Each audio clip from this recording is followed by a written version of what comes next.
Café et chocolat, l'entreprise et l'éducation, sur la même longueur d'onde. Bonjour à toutes et à tous, soyez les bienvenus pour cette dernière édition de Café et chocolat avant la pause estivale, l'émission coproduite par Rêve FM, la radio étudiante de l'ESSEC et Radio KPMG, qui met l'éducation et l'entreprise sur la même longueur d'onde. Au micro, Maxime Joly, tout nouveau vice-président de Rêve FM. Dans un contexte où la directive européenne CSRD pour Corporate Sustainability Reporting Directive est entrée en application le 1er janvier 2024, où la loi française de 2017 relative au devoir de vigilance trouve un écho plus large avec la directive CS3D approuvée par le Parlement européen le 24 avril dernier, et où les parties prenantes, que ce soit les ONG, les investisseurs, les salariés ou les consommateurs, font de plus en plus pression sur les entreprises pour qu'elles changent leurs pratiques et leurs modèles d'affaires, le monde de l'éducation doit lui aussi s'adapter à ces évolutions. Il doit aussi considérer les enjeux ESG comme des éléments fondamentaux devant être intégrés aux offres de formation, afin que besoins des entreprises et compétences des diplômés puissent s'aligner. Quels sont les principaux enjeux de cette transition pour les entreprises? De quelles compétences ont-elles un besoin impérieux? Comment les grandes écoles et les universités forment-elles leurs étudiants, futurs cadres dirigeants, à ces nouveaux enjeux ESG? C'est pour répondre à ces questions que nous accueillons aujourd'hui deux invités de marque pour une interview croisée.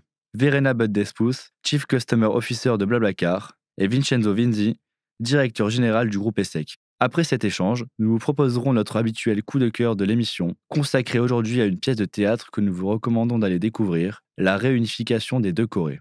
Vous avez maintenant le programme. Nous retrouvons tout de suite Augustin Godet, membre de Rêve FM, avec nos deux invités. Très bonne émission à tous. L'interview.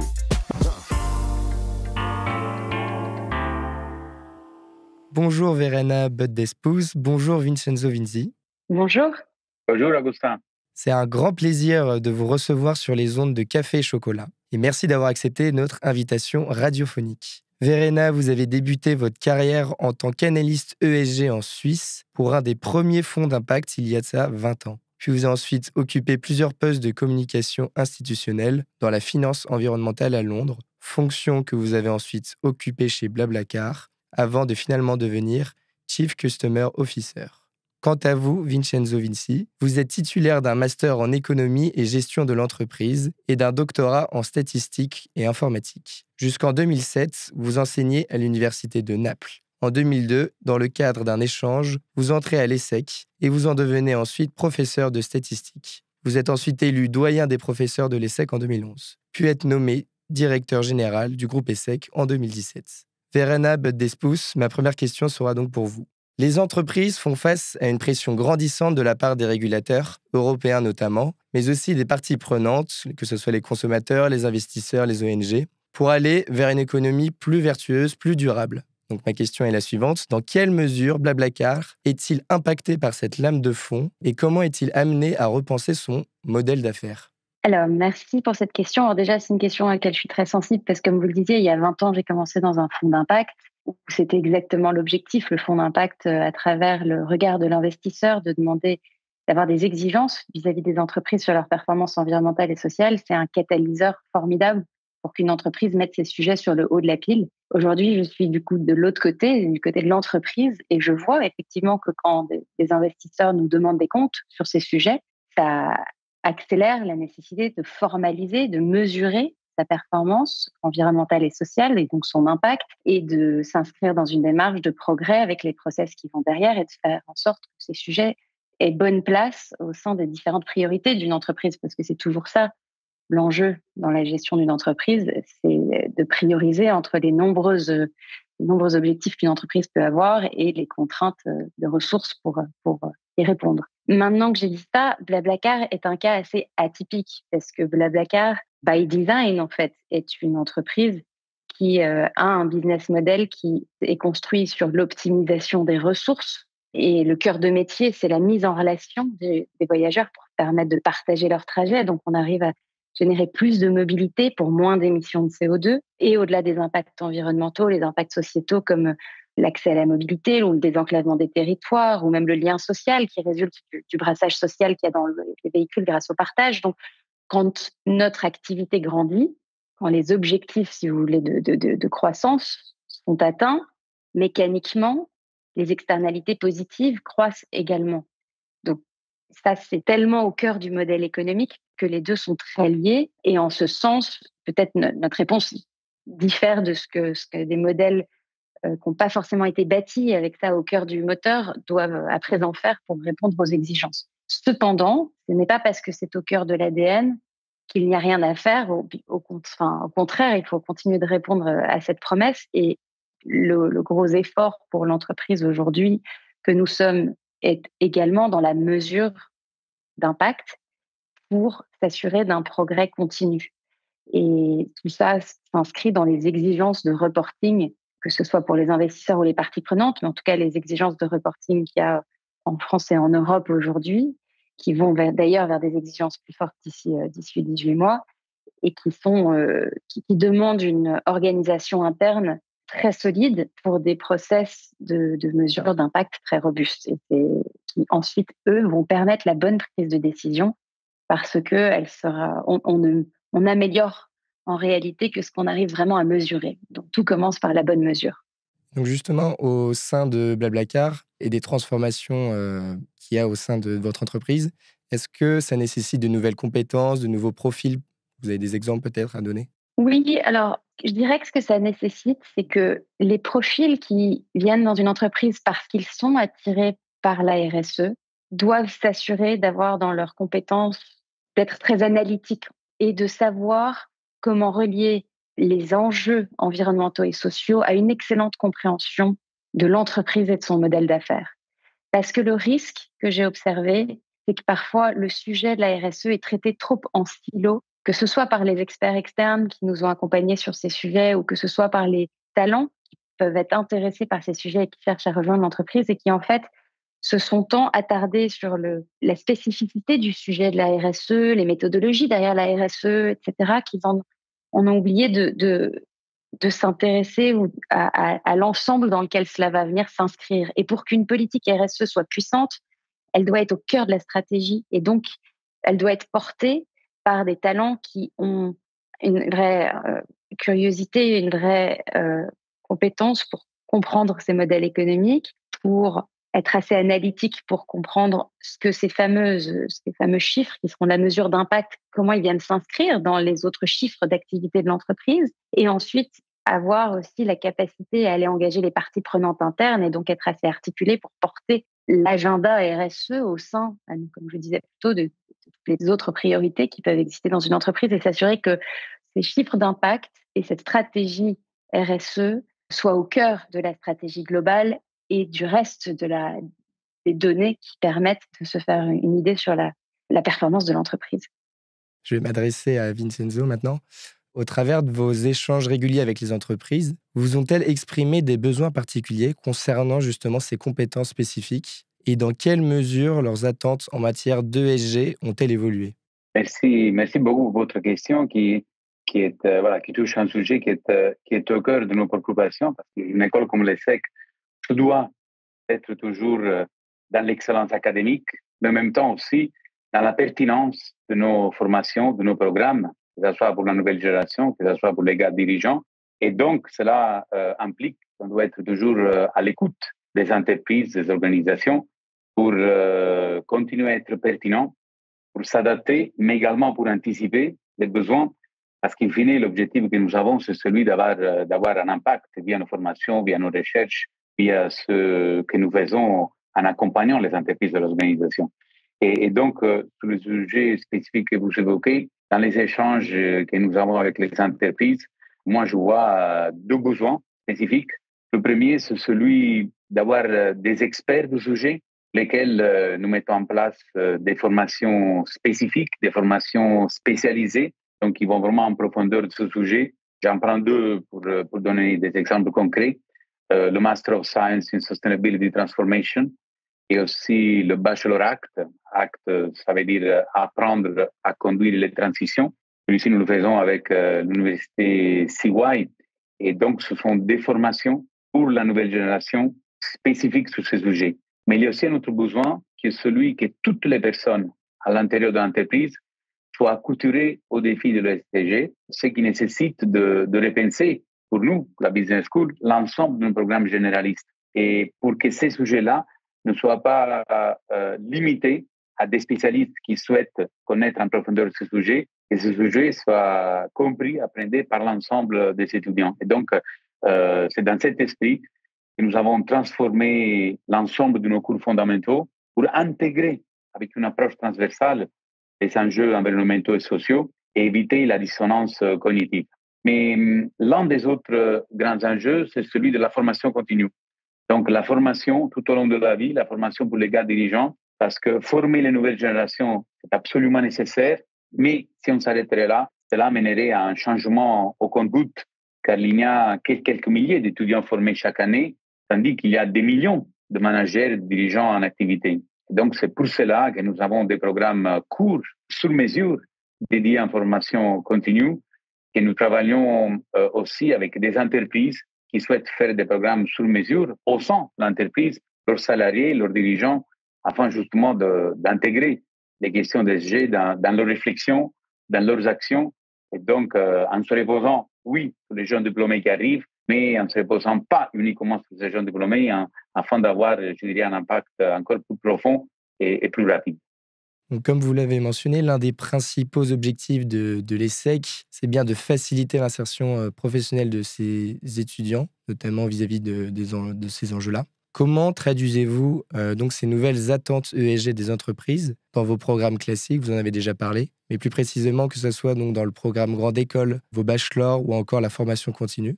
Et ma deuxième question, quels moyens mettez-vous en œuvre, notamment au travers de la stratégie RISE?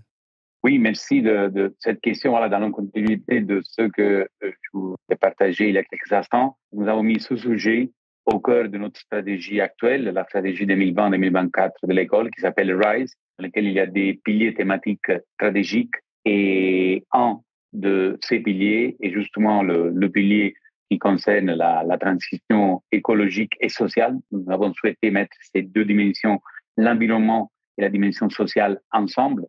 Ces deux dimensions nous semblent corrélées et nous l'avons fait avec une approche que nous avons définie à 360 degrés de ces enjeux, c'est-à-dire que nous ne nous contentons pas d'enseigner ce qu'il faut faire, le partage des bonnes pratiques, le partage des nouveaux modèles développés dans la recherche, la transmission des savoirs sur ce sujet, des savoirs à la pointe, mais également, il est important de walk the talk, comme on dit en anglais, ça veut dire associer à cette ambition stratégique, à la dimension pédagogique, également des éléments qui montrent que nous l'appliquons à nous-mêmes.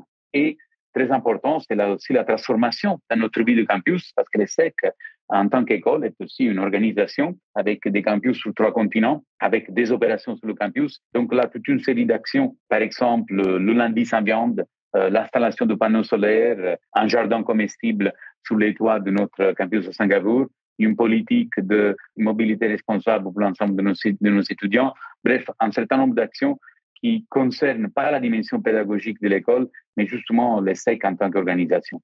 Je reviens vers vous, Verena. Avez-vous noté dans les profils des jeunes collaborateurs que vous avez recrutés récemment une meilleure appréhension de ces questions ESG et leur formation initiale vous semble-t-elle adéquate sur ces sujets? À nouveau, le caractère assez atypique d'avoir un fort impact sociétal au cœur de notre modèle fait qu'on a toujours attiré, je pense, des profils qui avaient cette sensibilité-là. C'est vrai aujourd'hui, c'était vrai hier.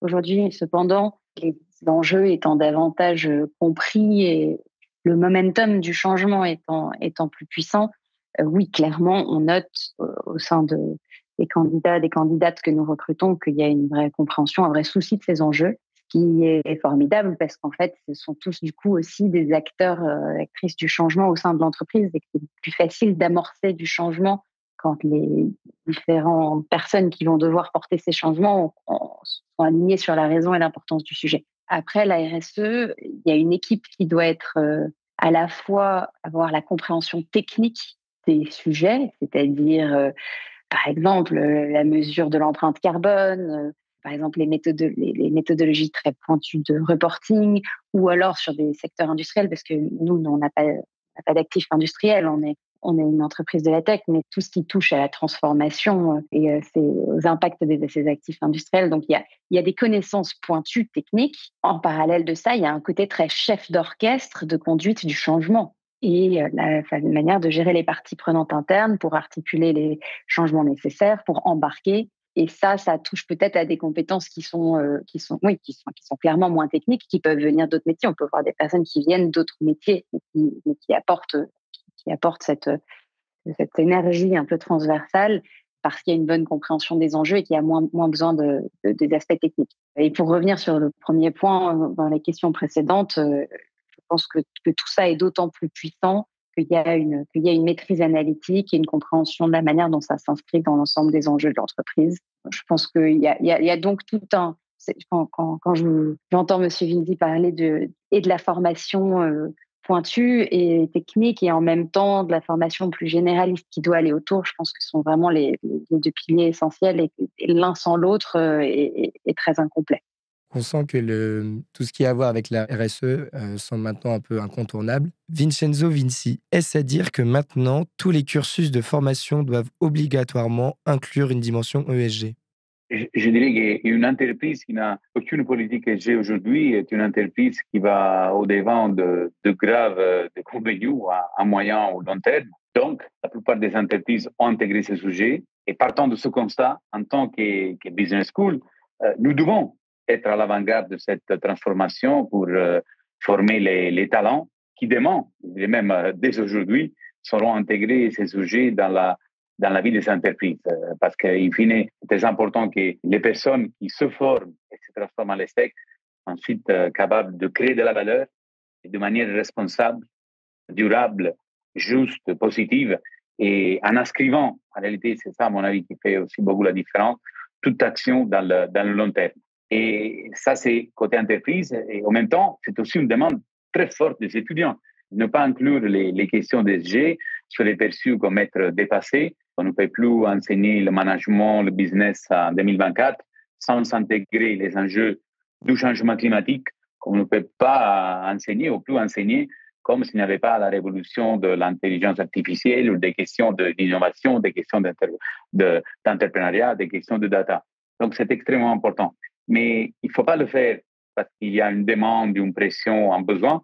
Il faut aussi le faire pour être cohérent avec sa propre raison d'être parce qu'in fine, j'aime bien le répéter, toute formation est un moyen, ce n'est pas une finalité en soi, toute formation est un moyen pour qu'ensuite les diplômés de l'école puissent être pertinents et impactants, influents une fois qu'ils vont dans la société, dans les organisations, peu importe le secteur, le pays dans lequel ils vont travailler. Et du coup, c'est une manière de répondre pleinement à notre mission, je trouve. Même question pour vous, Verena, pour la vision côté entreprise.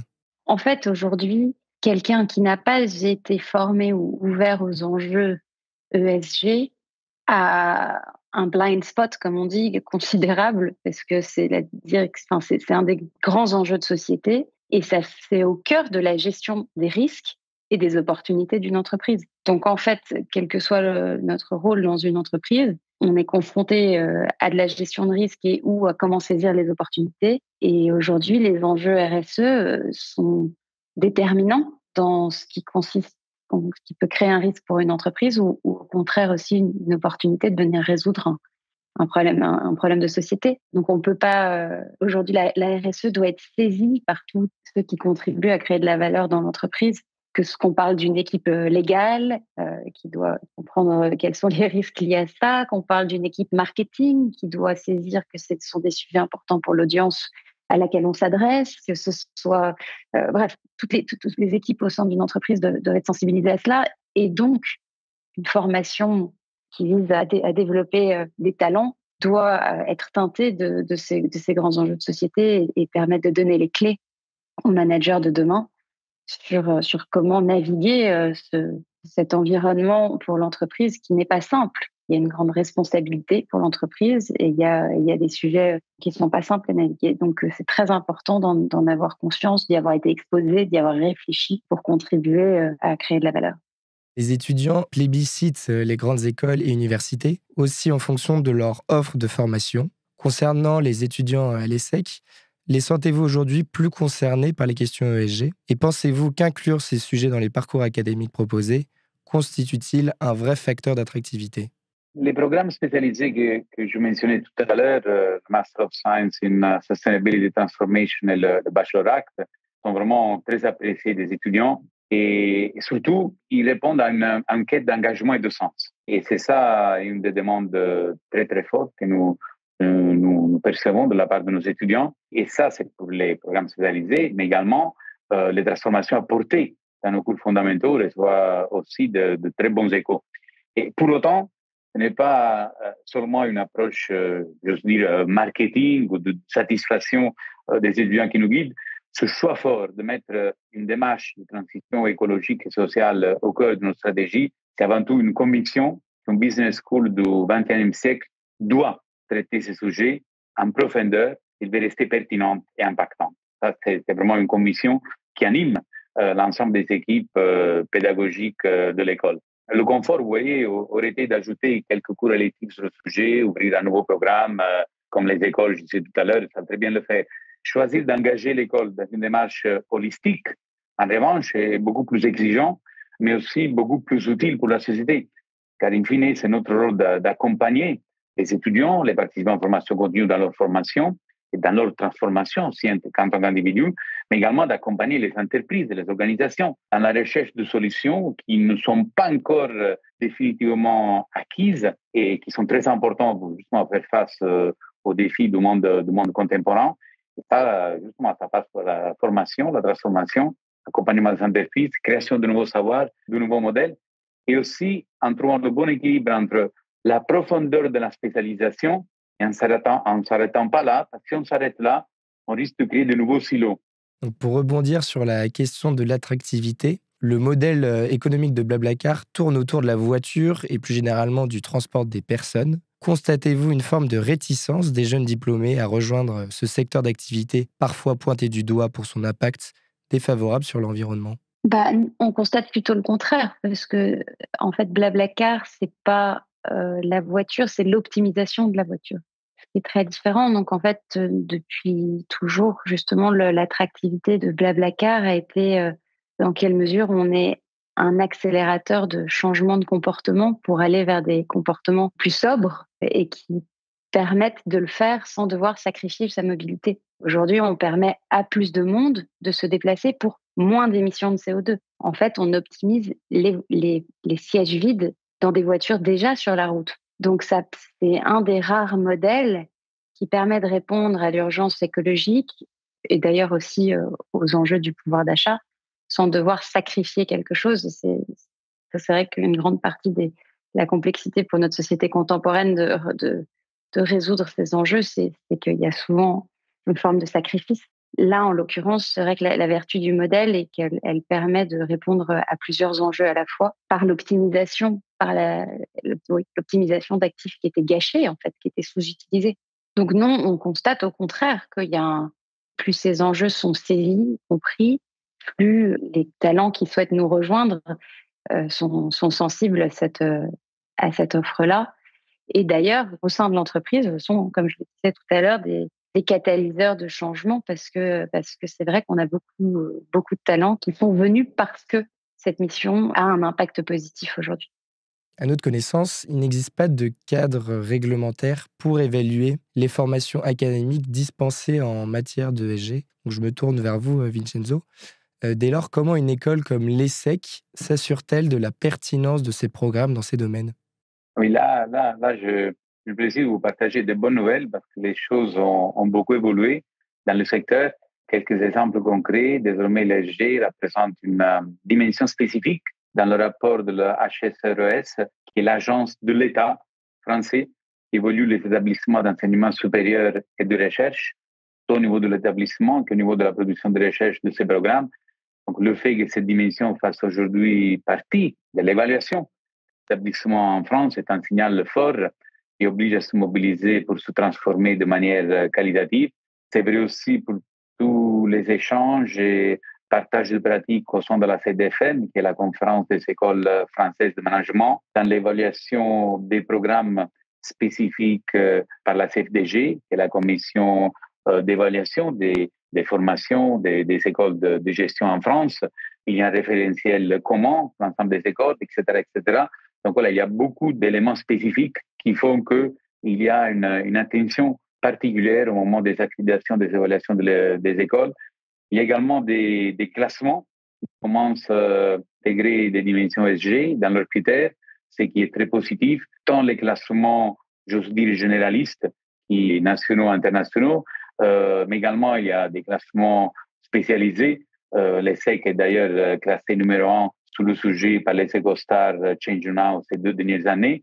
Donc voilà, bref, il y a, que ce soit au niveau des évaluations des établissements, des programmes de la recherche, des accréditations nationales, internationales, des classements, un vrai mouvement qui intègre ces dimensions. Et à ne pas oublier, d'ailleurs, que la pertinence, c'est le mot que vous avez utilisé qui m'est cher, est aussi assurée par le dialogue constant et les échanges que nous avons avec les entreprises, avec les organisations, avec les associations actives dans le domaine, pour comprendre les besoins des acteurs économiques et apporter des solutions justement qui soient pertinentes et utiles, innovantes aussi. Et on apprend tous les jours parce que ce sont aussi des modèles qui évoluent constamment compte tenu de la recherche académique faite par les professeurs. Donc, la conjonction entre rigueur académique et proximité avec le terrain est l'une des forces des business schools à laquelle l'ESSEC ajoute en plus un engagement autour de valeurs fortes qui fait que nous faisons ce que nous disons, au moins nous essayons de faire de notre mieux. Donc, c'est le walk the talk que je rappelais il y a quelques minutes et qui donne aussi, si vous voulez, tout un ressent très humble. Mais je trouve qu'il faut être extrêmement convaincu, extrêmement déterminé. Il faut aussi rester humble. Les deux choses ne sont pas du tout contradictoires. Mais voilà, il faut être déterminé et convaincu pour faire avancer les choses. En même temps, il faut rester humble parce qu'il faut éviter des solutions simplistes. Et il faut toujours apprendre de comment les choses avancent, justement, vraiment essayer de faire la différence. Aujourd'hui, les cadres dirigeants doivent porter et incarner cette ambition de transformation vers des modèles d'affaires plus vertueux. On se demandait comment Blablacar les accompagne-t-elle justement dans cette démarche. Oui, alors c'est absolument essentiel que ce changement soit incarné par la direction. Ça, c'est pas sont des changements fondamentaux qui ne peuvent pas s'opérer dans tous les niveaux de l'entreprise avec le même niveau d'engagement s'il n'y a pas une vraie cohérence et un vrai commitment de la direction. Et au sein du comité exécutif, quelqu'un qui incarne ces sujets et qui a le réflexe de les remettre sur la table en fonction des différents sujets qui peuvent être présentés. Ensuite, plus généralement, les cadres dans l'entreprise, une entreprise comme la nôtre, comme je vous le disais, il y a un peu ce côté atypique où le sujet est assez omniprésent de toute manière, mais on peut avoir des speakers externes qui viennent parler sur le sujet. On a chaque année une journée qu'on appelle Impact Day, qui est une journée de team building autour du don de notre temps à la société. Et on se retrouve autour d'associations avec un impact environnemental et ou social. Et en général, c'est aussi l'occasion de former, de faire des fresques du climat, d'échanger sur ces enjeux-là, en plus de ce qu'on traite au quotidien, qui est quand même très, très proche de ces enjeux de société, puisqu'à nouveau, on vise vraiment à ce que nos solutions viennent contribuer à une transition écologique. Donc, je dirais qu'il y a à la fois le fait d'incarner, comme le disait M. Bindi, de walk the talk, et d'incarner par une prise de décision qui est cohérente avec ses enjeux, par le fait de mettre en avant, donc dans notre reporting environnemental et social aujourd'hui, il est très détaillé, il est présenté à l'ensemble de l'entreprise, pour que l'entreprise en saisisse les tenants et les aboutissants. Il y a ces journées de team building autour d'un engagement sociétal. Et puis, on a aussi au sein de l'entreprise de nombreux groupes de collaborateurs ou de collaboratrices qu'on appelle des Employee Resource Groups, pour que ceux qui souhaitent contribuer proactivement au sujet, alors même qu'ils ne sont pas dans des équipes directement liées à la RSE, puissent être acteurs du changement aussi, force de proposition, etc. Donc voilà, un éventail de choses qui sont mises en place en interne. Notre dernière question sera pour vous, Vincenzo Mizzi. Comment une école comme l'ESSEC prépare-t-elle les dirigeants de 2035 à ces nouveaux défis? Merci pour cette question parce que c'est tout l'enjeu pour une école comme l'ESSEC aujourd'hui. Comment former à des métiers qui n'existent pas encore? C'est un enjeu capital qui est au cœur de la mission de l'ESSEC. Et pour partager quelques chiffres, si je regarde une étude récente de l'OCDE, les compétences aujourd'hui ont une durée de vie moyenne d'environ 2 ans, voire 2 mois dans la deep tech, alors qu'elles étaient de 30 ans à la fin des années 80.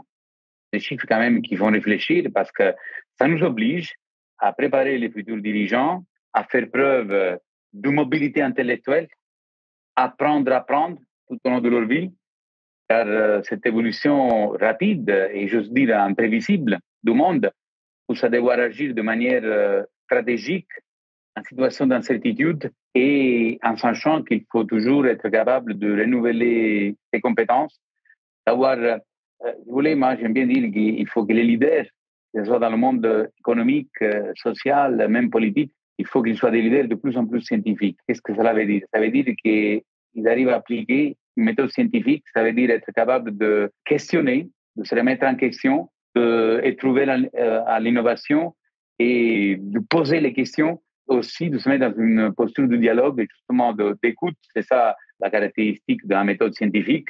Et donc avoir de la rigueur, de l'ouverture, justement pour pouvoir faire face à des situations d'incertitude, des situations inédites, mais qui ne fassent pas peur, mais auxquelles il faut être bien préparé, pas seulement en termes de connaissances, de compétences, mais aussi d'état d'esprit. Et justement, cette question d'apprendre est extrêmement importante.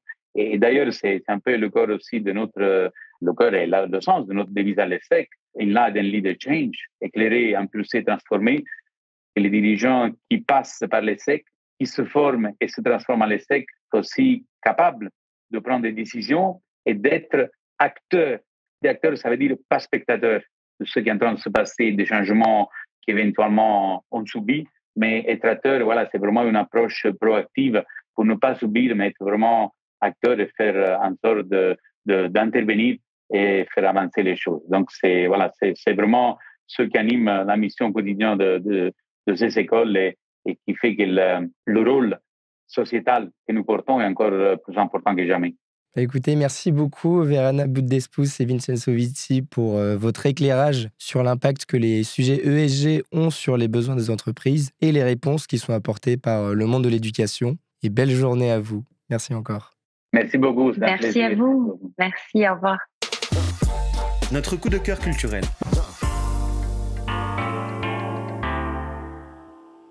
La réunification des deux Corées est une pièce de théâtre écrite et mise en scène par Joël Pomera en 2013 au Théâtre de l'Odéon. Elle a été 3 fois primée et elle est rejouée en ce moment et jusqu'au 14 juillet au Théâtre de la Porte Saint-Martin avec les mêmes acteurs. Mais alors de quoi s'agit-il exactement ? La réunification des deux Corées, c'est une pièce contemporaine qui reprend un thème bien classique, l'amour. En effet, nul rapport historique ou diplomatique n'y figure, mis à part ceux qui régissent l'histoire d'amour. La pièce est divisée en 20 tableaux indépendants de la vie ordinaire qui partagent un seul lien, celui de la relation amoureuse ou amicale. Cette succession de scènes livre une représentation sincère de l'amour sous toutes ses coutures, flirtant entre la comédie et la tragédie. Un couple qui s'invente des enfants pour justifier leur relation, une prostituée qui croit presque à la possibilité d'une histoire d'amour avec un client, un prêtre qui rompt avec une femme car il en a trouvé une autre. Les situations sont toutes inattendues, cocasses, voire sinistres, mais toujours tellement humaines et teintées d'ironie. Le tout dans une lumière sombre et un brouillard qui trouble les sentiments et souligne la frontière entre le mari et sa femme, entre la prostituée et son client, entre l'homme et son ami, comme entre les deux Corées. La pièce est sublimée par l'originalité de la voix de Mathieu A, qui chante dans une langue aux sonorités familières, mais que l'on ne comprend pas. S'agirait-il peut-être de la langue de l'amour ? Amoureux de l'amour ou amoureux du théâtre, cette pièce est pour vous. Mariage et divorce, désir et souffrance, occasions manquées et remords inavoués, cette pièce est ce qu'on appelle un véritable coup de cœur.